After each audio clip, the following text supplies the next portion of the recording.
So the fundamental property of life, of a living organism, is the capacity to feel, and the ultimate feeling is suffering.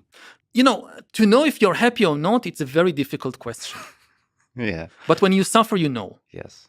And also in ethical terms, it's more important to be aware of suffering than of any other emotion. If you're doing something which is causing all kinds of emotions to all kinds of people, first of all, you need to notice if you're causing a lot of suffering to someone.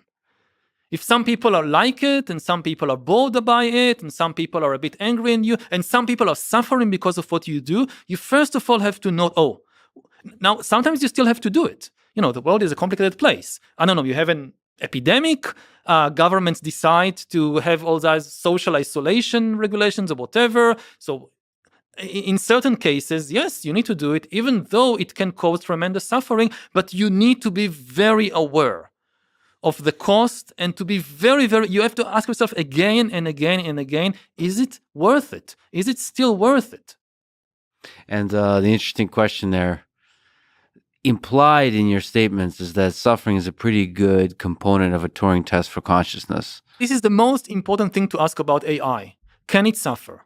Because if AI can suffer, then it is an ethical subject, and it needs protection. It needs rights, just like humans and animals. Well, quite a long time ago already. So I work with a lot of robots, legged robots, but I've even had, inspired by a YouTube video, had a bunch of Roombas, and I made them scream when I touch them or kick them or when they run into a wall. And the illusion of suffering, for me, silly human anthropomorphizes things, is as powerful as suffering itself.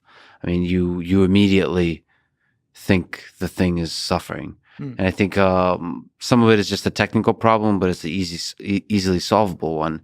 How to create an AI system that just says, please don't hurt me. Please don't shut me off. I miss you. Where have you been? Be jealous also. Where have you been gone for so long? Your calendar doesn't have anything on it.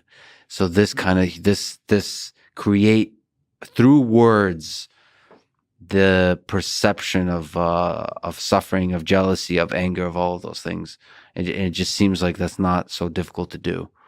That's part of the danger, that it basically hacks our operating system, and it uses some of our best qualities against us.